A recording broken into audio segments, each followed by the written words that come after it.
Hey, this is Sandy. And Randy. And we're here on AT Corner. Being an athlete trainer comes with ups and downs, and we're here to showcase it all. Join us as we share our world in sports medicine. Welcome back to another episode of AT Corner. For this week's episode, we have an interview on a manual therapy technique that I would say has exploded on the athletic scene for probably the last decade, I would say. I feel like you hear about it a lot. I feel like maybe because we're in California, you don't see it as much. Like we only know a few people, but it's from state to state. It's so different in what you can and can't do. And we do talk about that in this episode with Dr. Scott Dixon, who is a physical therapist who holds 6 different certifications currently in dry needling and over 100 hours of acupuncture training. And he also teaches this, so stay tuned to hear a little bit more about that. But in this episode, we do talk about what dry needling is, what the parameters are, some pathologies to treat, and how it fits in with an athletic trainer's scope of practice. Sweet. So let's hear from Scott. Thank you so much for being here, Scott. So something we do here on AT Corner is we pair evidence and experience. So that experience piece, we like to tell stories. Okay. So if you could help us kick off this episode with a story, experience, case study, something about dry needling to kick us off. Yeah, so probably my favorite one that I like to share. I don't know if it's very evidence-based. I get flown into a friend of mine's clinic in New York. She's got a lot of high-end clients. And so she flew me up there, and I'm needling this guy. And there's music on in the background. And I'm like, hey, man, this is great. I like this. He's like, yeah, it's mine. I said, oh, is it your playlist? He's like, no, it's my song. And it was the lead singer of Depeche Mode, which I grew up on. And I'm like, I'm dry needling the guy sang the song that I'm listening to. And he's like, yeah, it's Dave Gahan. I'm like, holy crap. He said, you mind if when I get these needles out, I do a picture? And I had to get a picture. I don't usually get starstruck, but I'm like, dude, I grew up in the 90s loving Depeche Mode. And then I got to meet the lead singer, got to treat his wife, right? And then I went up there the next weekend, and I landed at 10, and she's like, I have a patient. And I go in there, it's an actress, and I don't know her. And so I took a picture of her. It's Busy Phillips. And my daughter's like, yes, she's in Mean Girls, and she's in White Chicks. And I didn't know who she was, so I got a picture with Busy Phillips and Dave Gahan. Those were probably my coolest needling pictures. So it was so much fun, you know. You know, that just goes to show that everyone needs dry needling. Yeah, everyone needs help. Right, yeah. Yeah, it's been amazing. It has been such an incredible journey for me. So I don't know if I can talk a little bit how I got into it. Yeah, totally. Put it in there. Yeah, so for me, PT was a second career. So I spent most of my life as a strength coach. I always tell my students, I know it doesn't look like it, right? So when I became a PT, I was like in my late 30s. I'm like, I don't want to be a new grad, like at 39. So I took 12 kind of courses a year for 10 years. Wow. I just became a course junkie. And then eight of them were in dry needling. So I have 6 different dry needling certifications. Oh my wow. I just kept taking course after course after course. So people started asking for that specifically for me to do dry needling. And then, when you're in private practice, you have to really niche down. Like you got to find what your specialty is. So I'm like, I'm just going to make it that. And then I started teaching 8 years ago for another company, and just right place, right time. I just met a lot of the right people, worked with a couple NFL guys and got them better. And then they told a couple guys and they told a couple guys. And then it's just been an incredible journey, and started my company 2 years ago. And I've had so much fun just treating people and working with pros and educating all over the country. It's been amazing. Man, what a journey. That's really cool. Yeah, it's definitely not what I would have thought it would have been. A lot of people, when I interview people that I'm doing, like we were talking about earlier, the thing that gets people successful is obviously hard work, but luck. You got to have a little bit of luck in any industry to get that next level. Meet the right person. I literally treated one guy and had hamstring issues, and he's like, "Oh, I've done needling," and I treated him. He was fixed in a session, and we're still friends. He just retired last year, and it just grew from there. And now I get flown in twice a week to different teams to work on those guys. It's incredible. It's a lot of fun. That is so cool. And I do have to say, I feel you on the strength coach part, because when I was a student, I felt that too. I was like, I don't hit the vibe of a strength coach. I just don't think I would get the same results as someone else. Right. Yeah, people don't look at me. I always tell people, like, when I'm in the gym, in my sleeveless shirt, watching people work out, I'm like, ooh, I want to say something, but I don't have my logo or my whatever on my shirt. You've been there. You're in the gym and you're watching people like deadlift. You're like, yeah, here's my card. Call me. And you want to correct them, but they're like, who are you? You're some schmuck in a sleeveless shirt. Right. All right. So wanting to set the foundation for this episode. Yeah. What is just dry needling? Yeah. Excellent question. So one of the things I tell my students is that there's an old cliche, if I had a dime for every time I'm traveling, I'm teaching, the same question I get is, what's the difference between acupuncture and dry needling? Yeah. So when I'm traveling, I don't want to get into it. So I'm like, oh, it's just like acupuncture. But when I'm talking to my students, the biggest thing I tell, it's the why. Like, I have a really cool chart. I have it on the wall in my office. I have it when I travel. It's like the difference between, a lot of people call it Western medical acupuncture is what dry needling is. So it's more of a westernized version. So why do I put the needle where I put it? Because if you had no sound and you watched an acupuncturist and a dry needle, there'd be no difference. But it's the why, right? I put a needle based on diagnosis. Why are they there? Are they there for shoulder impingement, patellofemoral pain? Secondly is functional testing, right? And then thirdly is palpation. So that's what guides my needles. I'm not going based on any meridians or any other chi. I always tell my patients, I said, if I balance your chi, it was an accident, that was free. I didn't mean to balance your chi, but that's free. You can have that. But again, it's really the why. Like, why do I put the needle where I put it?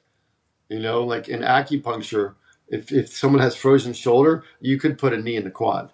If someone has your shoulder, I'm probably going to treat the shoulder first. Could I justify treating the quad? Certainly, right? But I'm going to treat the shoulder first. What kind of conditions are helped with dry needling?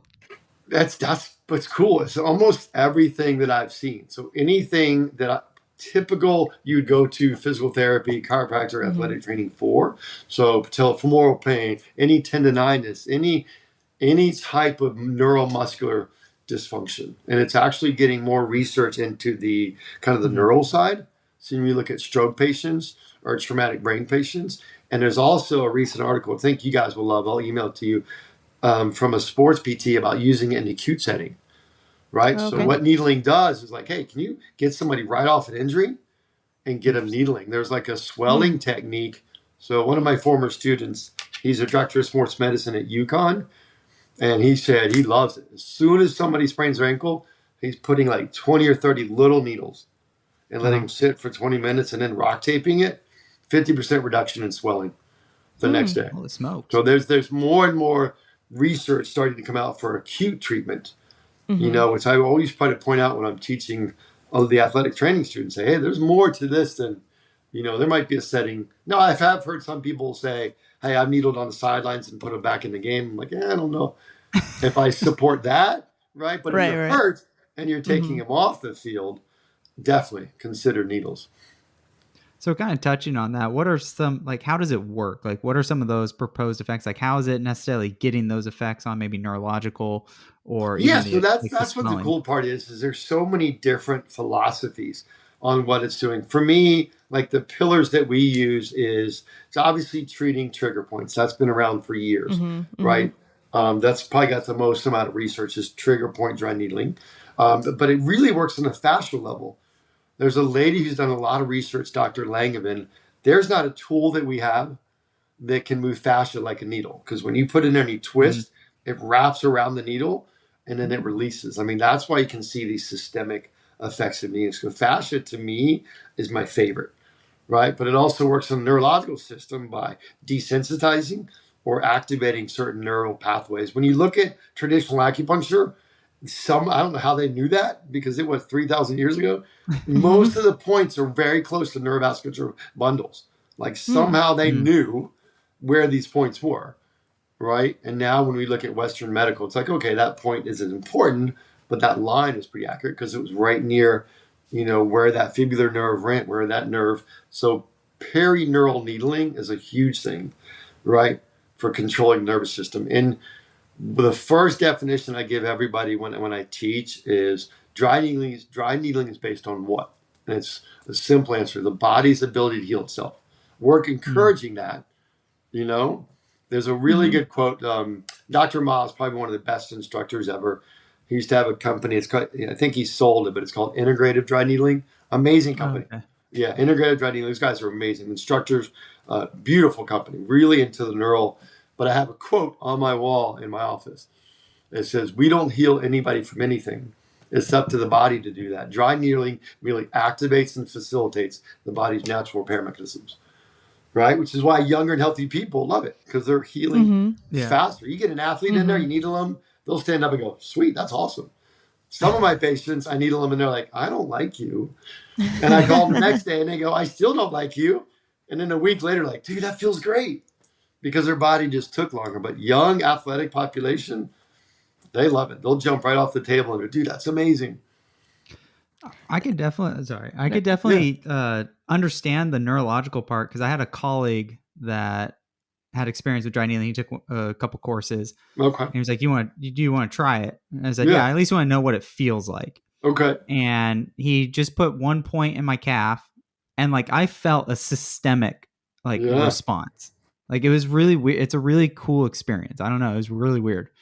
So that's actually what I was going to ask. I go to acupuncture regularly, but I've never been dry needled. Is the technique, even though the placement might be a little bit different, is the technique similar? It's similar. Different? Like, as far as inserting the needles, I always laugh because when I started teaching, one of the guys I taught, he owned his own business and he did a Facebook Live, and he wrote a little whiteboard on the difference, and it was like, acupuncture is superficial, dry needling is deep. I'm like, you need to take that down. That's not true, right?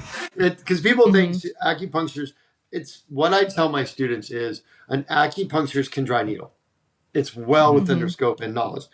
A person who's trained in dry needling cannot do acupuncture, right? So it's very similar if you were to watch someone insert a needle. You know, the points are different, but as far as how you feel, you know, it's different for everybody. And also, again, the different types. That's what I tell people. You have to be careful with research, because I don't think it's as clearly defined as some other things in the literature. Like when somebody says, "Hey, we did Therax for the shoulder," a lot of us know what that is, right? Or we did a glenohumeral glide. There's maybe slightly different techniques, but we all know what that is. If it says dry needling, that's pretty broad. Did they leave it in? Did they twist it? Did they scan? Where did they put, like, so I've seen articles that say, "Hey, dry needling doesn't help." But then you got to go back and look at the research. How many people were in it? How did they do it? You know, the general term dry needling can be very broad. You know, even when I talk to people's experience, they'll come in like, "Oh, I've been needled." I'm like, "Oh, how did they do it? Did they leave it in? Did they scan? Did they stem it? Did they, you know?" And again, there was a TikTok one time where a girl goes, "How does Advil know that my knee hurts?" And the mom was picking "Oh, these little things go down there and they swim down to your knee." Same thing with needling. When you insert that needle, like you were talking about, your needle doesn't know, "Oh, it's just my calf." Your body goes, "Okay, something's happening. Let's turn on our systems." So there's a lot of systemic recovery benefit as well, right? And depending on where they are in season, which I really stress when I'm working with athletic trainers, you guys more than anybody have to know when to dose more or less, right? So if I got an NFL guy the first couple of weeks, I'm pistoning, I'm scanning, I'm twisting. By the week 12, I'm like, I'm going to let them sit there and we're just going to kind of meditate, because they've already been beat up. I don't want to beat them up more with the needles, right? They'll plop down on my table and go, "Okay, right, whatever." But at the beginning, like, "Yeah, get that. Yeah, get that. Yeah, get that." So it's different, and the different athletes respond differently, you know? So actually, how do you prep someone who's never been dry needled before? Oh, that's a good what one. What do you tell them? Yes. So I always tell people it depends on your setting, right? What I've learned over the years is if they let me do what I can do, they'll get better faster. So one of my, and it's not the best answer, but one of mine in my clinic is, "Do you want me to be nice or do you want me to fix you?" Right? Because I've just seen that if I can be a little more aggressive, they can get better. But some people are like, "Oh, be nice." I'm like, "Cool, okay." Right? It might take me longer. But again, I'm a big believer in what you think about, you bring about.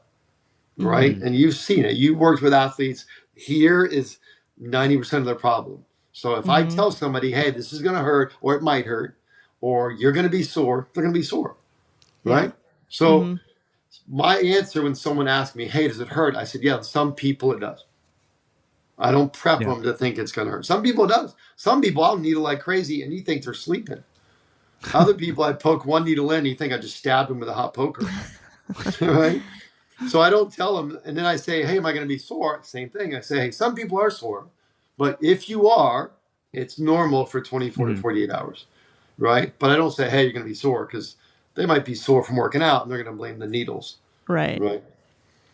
It's a lot about buy-in. Yeah. Yeah, it's huge. It's huge. I think one of the really good things in Dr. Ma's recent book, he was like, don't discount the provider placebo. If somebody comes in there and they think it works, their brain can make it work. Yeah. Obviously there's evidence to dry needling. I'm not, doing voodoo, right? But if their brain is like, wow, I really like Scott. Yeah, if I really like Scott and he's really good at it, I feel better. Is it me? Is it their brain? Or is it both? They got better. That's all I care about.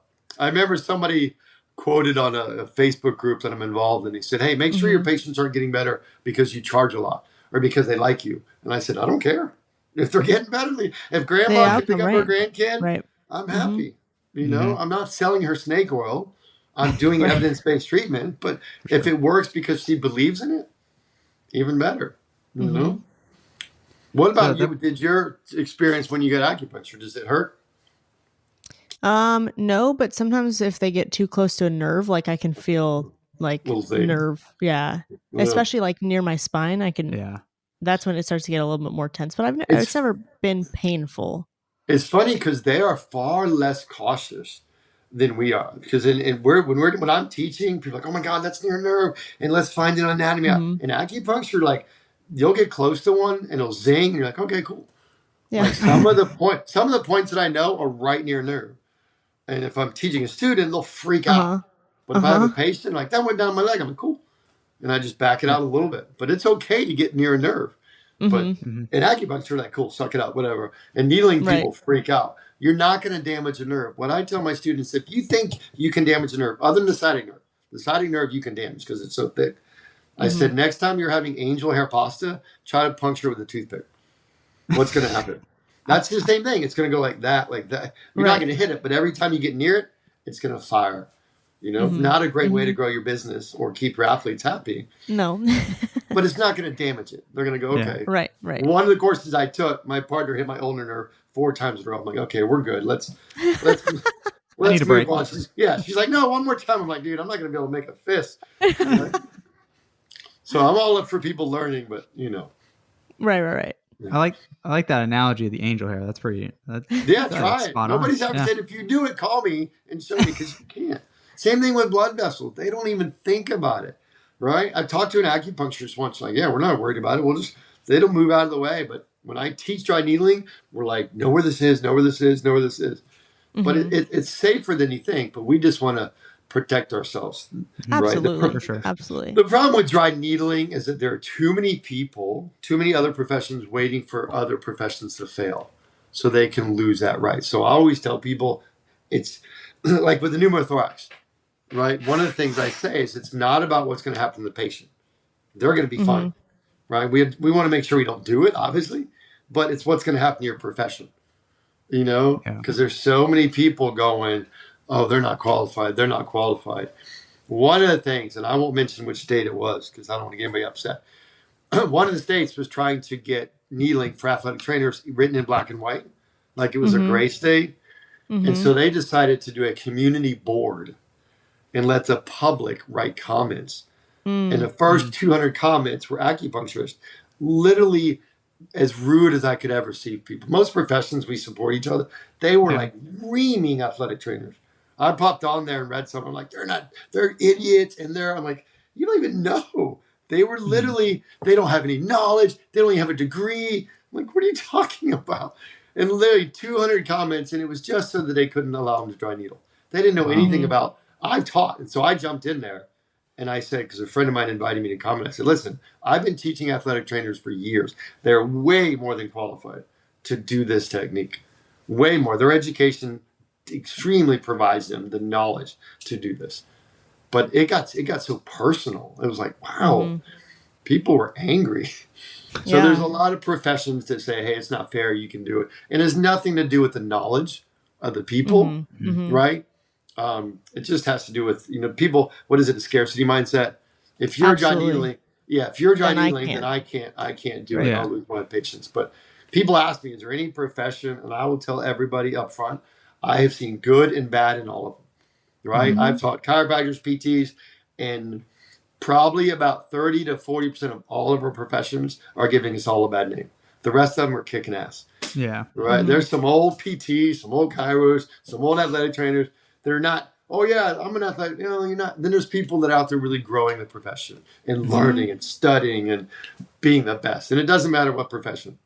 We all have good and bad in all of our professions, For sure. Even with that, like we obviously as athletic trainers know athletic training best. Yeah. So without being in a position of like, I've never gone to PT school, I've never gone to chiropractor school, I don't know exactly what you guys do. I only know what I see from the outside. Yeah. And so without me taking a deep dive and actually getting your perspective, like I can only account for what I see. Right. Yeah. And it's neat. I think when I tell people, when I travel teaching, my two favorite things are the people I get to meet, right? And then the food I get to eat. So that's true. Yes. Any city you go to, it's only bad when you go to a really small town and you say, hey, what do you recommend? And they say Applebee's. I'm like, oh, shit. No, thank you. That's it. That's all you got. That's it. Well, on a good busy night, we'll go to Applebee's. I'm like, okay. But the people, it's just I stress this so much, especially for people, you guys that are listening. Doesn't matter where you are. I'm a huge believer in being the best that you can be at what you do, right? And everything will happen. And when you're a skilled-based profession like ATs and PTs and chiros, just be the best, right? Never stop learning. It's literally on the back of our work shirts. It says never stop learning. And I've seen it all over the country. Some people are just, oh, yeah, Scott, what do you think about this? And Scott, and they're asking me, they're sending me emails and asking me questions that sometimes I can't even answer. I'm like, dude, that's awesome. Those are the people that are fun to be our profession. The people that are passionate about what they do. The people who are like, dude, that's cool. Oh, let me learn. And no egos. When you bring an ego in a room of multi-professionals, it's never good, So if I were to, I've never seen a dry needling session. Oh, nice. How often can you actually like how long is the treatment, and then how often can you do a treatment? Yeah, so it typically depends on the setting that you're in, So one of the reasons I love it for the athletic training session is because you can let them sit for a while. So it's a great modality. When I get these, especially when I get like a small university, when there's like 2 ATs for 17 teams, and they're like, what do I do? And they all come in there and they're like, oh, I'm hurt. And you could have needles in this guy, needles in this guy, needles in this guy, and let them sit for 20 minutes while you're doing something else, because one of the best ways is have time in situ. How long can that needle stay in there? So for me, typically a session, if it's in my clinic, it's about 30 minutes of just needling. I don't do any corrective exercise. I don't do any of that because I refer out. If I'm traveling to a pro, it's 2 hours, but they get, they get front of the body, back of the body. I mean, they're getting needled like crazy. And typically, because it's based on the body's ability to heal, I don't recommend any more than every 3 days at most. Okay. And that's with a young, healthy person. The hard part is, like I said, in your setting, is those kids are going to come in there and be like, needle me. I'm like, I just needled you yesterday. Right. Yeah. And then they're like, you just explain to them that their body needs time to heal, And then when you think about education piece, I think when you think about dosing, as I mentioned before, it's very different in athletic training because you're trying to juggle. You don't want to needle because one of the main things of needling, whether it be acupuncture or dry needling, is to turn on the parasympathetic nervous system. Yeah. It's a recovery. So you don't want to needle and then go to practice. Or needle and then go to competition. And so when you got this college or high school athlete or pro, when are they not playing? When are they not? So they'll come in the morning and say, needle me, and they got to compete. That's not good. So it's much harder than in a PT or a chiropractic setting where you can needle and send them home. So that's the challenge of the athletic training is when can I needle? Because they're playing every day, right? And so learning to not, and then knowing what the dosing is. So when you're working with an athlete and you needle them on Friday and you put 30 needles in there, they're not going to be good on Saturday. Yeah. Right. But now you can put 2 needles in there and stem it. Yeah. But if you put a ton of needles, that's micro lesion. They're not going to heal by Saturday and be at their peak performance. So I think juggling that with needling is a little bit harder in the athletic training setting versus in the private practice. You kind of already touched on it a little bit, but can you use the needling in conjunction with other treatments? So you mentioned like maybe doing e-stem with it. Yeah. So for me, the go-to without a doubt is red light. Red light needling is, I mean, I have a huge one that sits on there on my patients. I'm such a big fan of red light. We actually have partnered with a company called Fringe that does, I think we use Fringe. Yeah, Fringe is amazing. Their red lights are incredible. And so we set up panels on my patients, and then I recommend the wraps. The other thing for me, without a doubt, and I got this from a very good friend of mine. It's okay if I give him a shout out. Mish Halspad. He's a ATC at Missouri State. Probably one of the best rehab guys I know in the country. He's been an instructor for rock tape for like 10 years. And needling and taping are like peanut butter and jelly. So everything I needle, I tape. Because you got to think, even though the evidence does support it, what does taping do? A little blood flow and a little bit of neural re-education. What do you need after needling? Blood flow and neural re-ed. So if I needle it, I'm taping it without a doubt.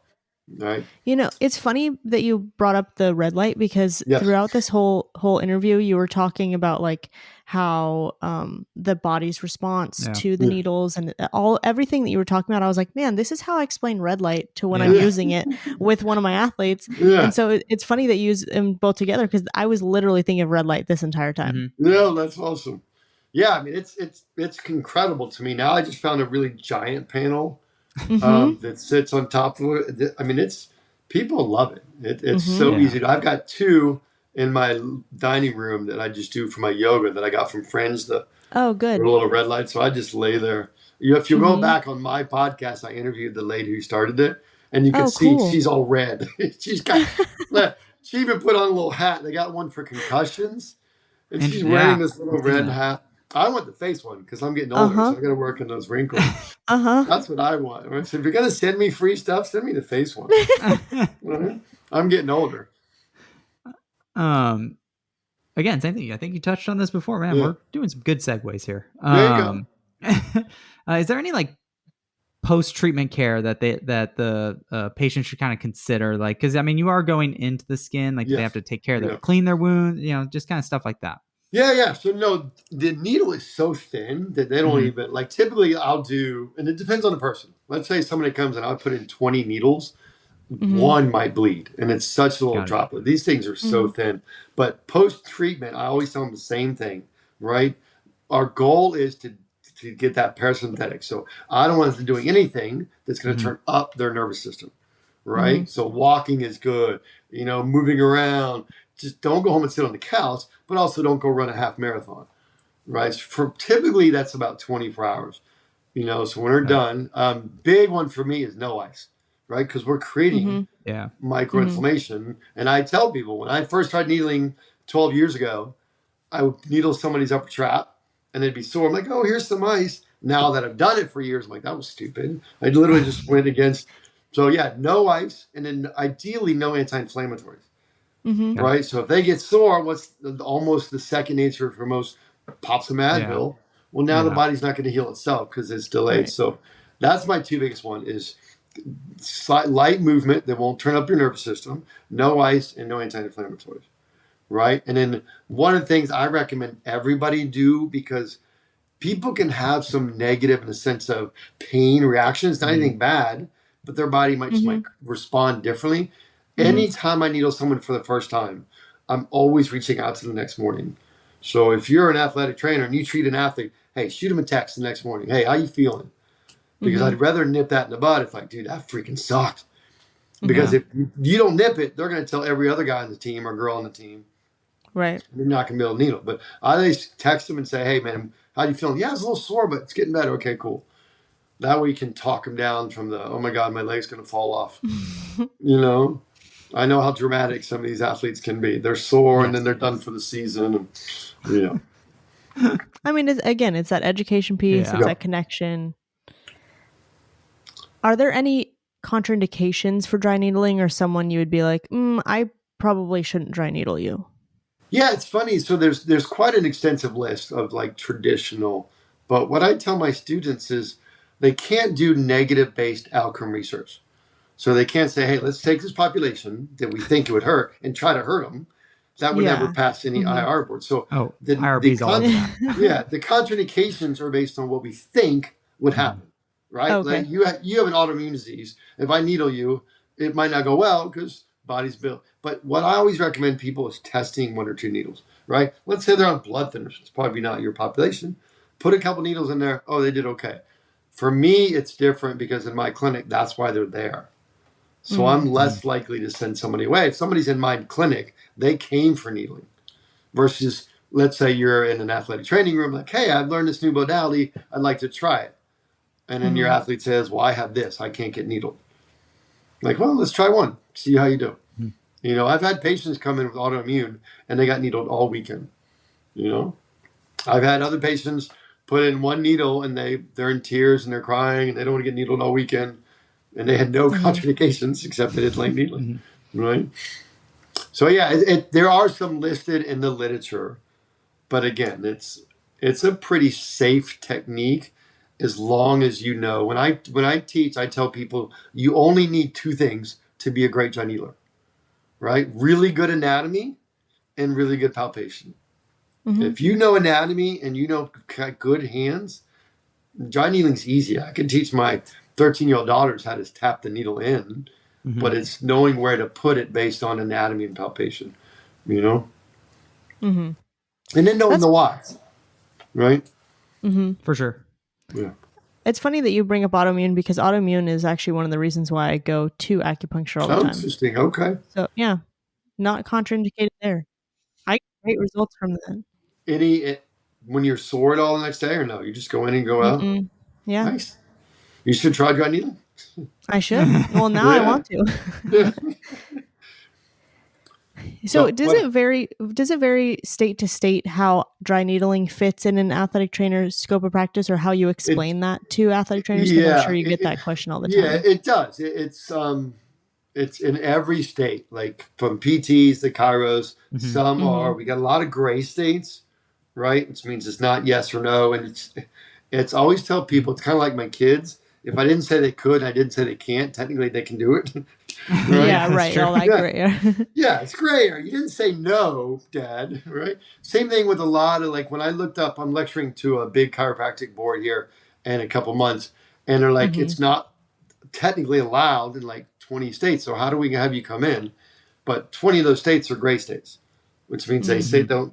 The only problem that gets you in trouble is if you're in a gray state and you're completely good at what you do, you're fine. But if you hurt somebody, they're going to go back to what's written in the law, and you're in trouble. You know, and that's what the state that we talk about, when they did that board for the public, that state, it wasn't in black and white. So if it's not in black and white in your state, you can do it. But if somebody gets hurt, and the law is going to be, hey, you're not allowed to do this.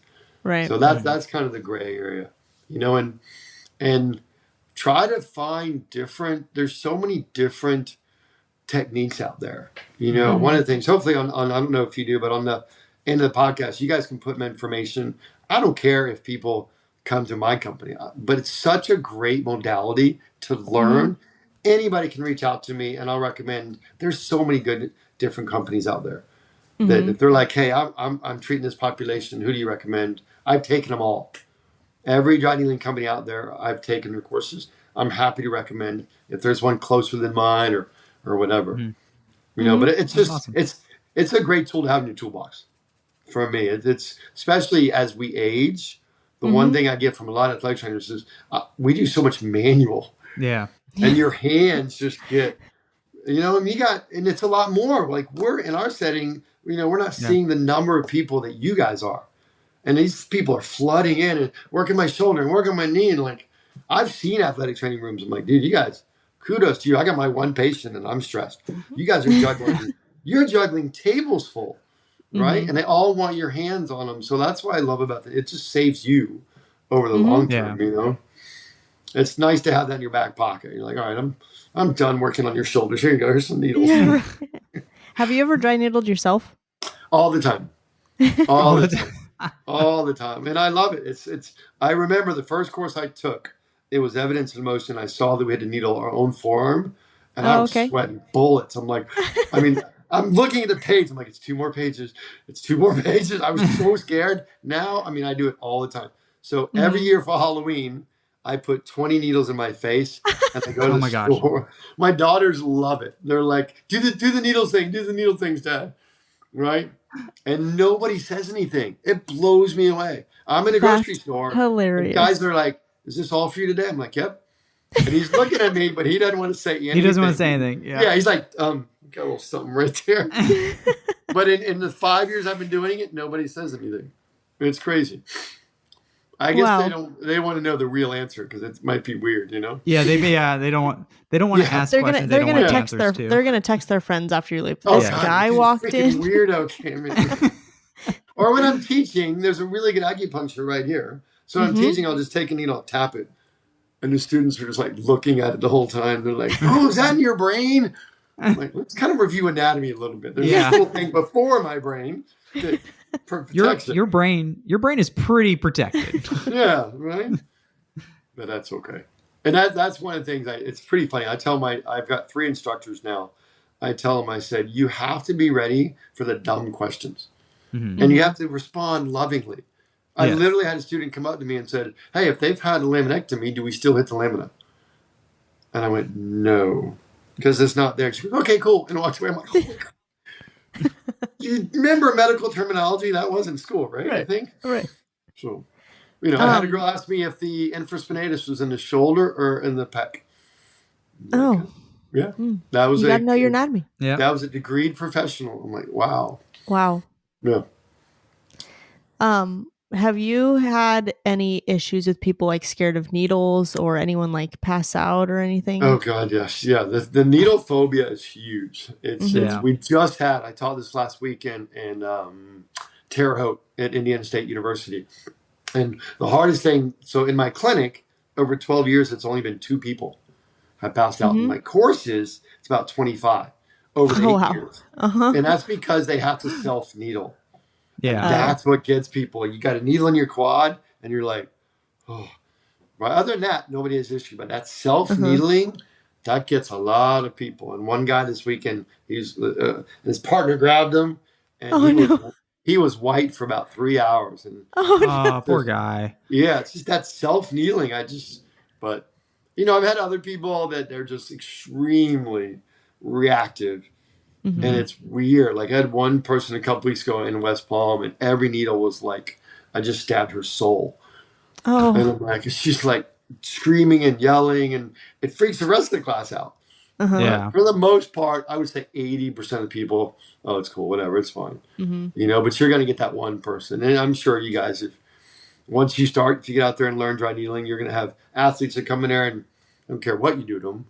And then other ones that are like, you put one needle and they're crying. Yeah. There's also really good, as you guys know, if you do a lot of manual, there's a really good book called The Body Keeps Score.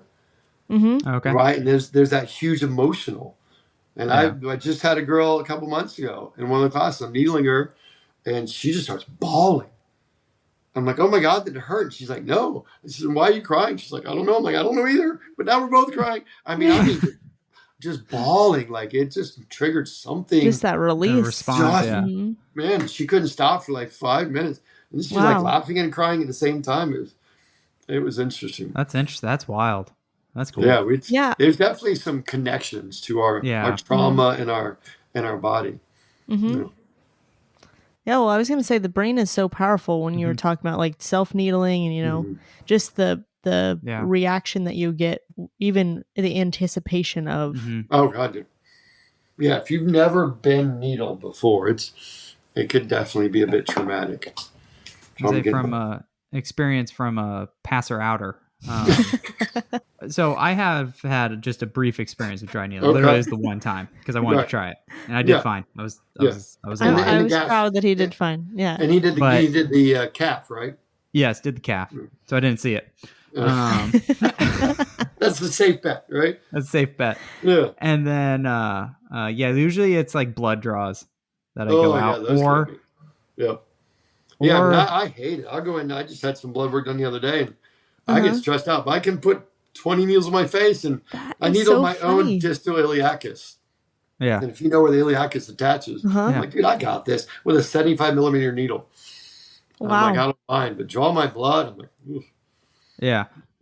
Yeah. So usually it's the anticipation that makes it worse. Yeah. I think people just talk themselves out. I had one guy, so funny.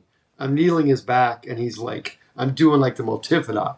And he's like, you're in my spine. I'm like, I'm not in your spine. You're in my spine. I'm like, dude, you would know if I was in your spine. Right. You're in my spine. I'm like, okay, I'll take the needle out. And he was screaming like I was needling his spine. I said, dude, it would be a much more intense reaction if I needled his spine. And he never came back because apparently I needled his spine. And I had another guy that was face down in the thing, stood up because he was face down, his eyes, and he stood up. He's like, I can't see. I can't see. I think you made me blind. I'm like, I didn't make you blind. But it was the pillow from being face down. He goes, 2 minutes later, he's like, okay, I'm good. I'm like, I didn't make you blind. I promise. Right. And then I'm like, I hope. Yeah, I hope it right. didn't. So we like to also finish up, like wrap up with an action item, something that athletic trainers can take away from this. Obviously, we have so much from today, but just if there's one piece of something you can wrap up, something that athletic trainers should know before looking into adding dry needling into their practice. I was going to even go more simple. It's just go learn it. I don't care who it's from. Just go learn it. I mean, it's such a great tool to have in your toolbox. I mean, there's everybody. One of my favorite parts about teaching is I really encourage people to send me success stories. I don't use them for marketing or anything, but I'm like, and some of the results I get are so cool. They're like, dude, Dr. Scott, I did this, and this guy was. So get certified. I don't care who it is. There's amazing companies out there. If you're an athletic trainer and it's allowed in your state, just go get certified. Right? That's my advice. Just learn it. And it's such a great tool to have. It's just be cautious because some companies only do upper and some do lower. So look for those ones that do like the total body. Yeah, there's some really good ones out there. And again, if you give anybody my contact information, I'll be happy to share with them.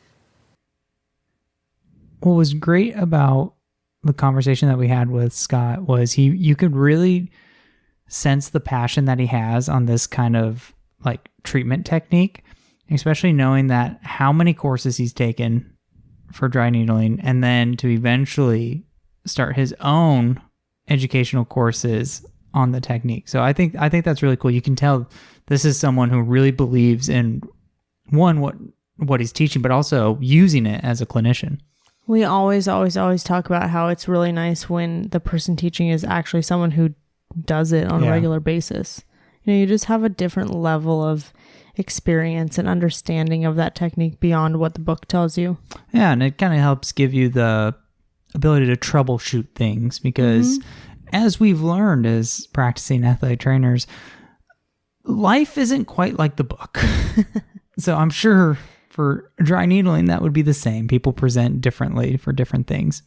So if you are more interested in actually taking one of his courses, Scott did share with us that any athletic trainer who takes any athletic dry needling course will get $200 off. So you just have to send him an email and he'll honor that for you for any athletic trainer.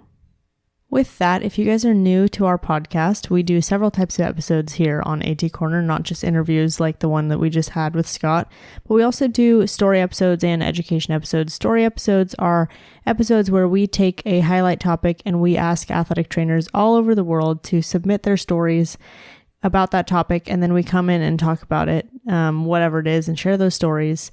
And then we also have CU education topics that Randy heads, that he reads a lot of research, and we present that in a conversational format. So make sure you check those out.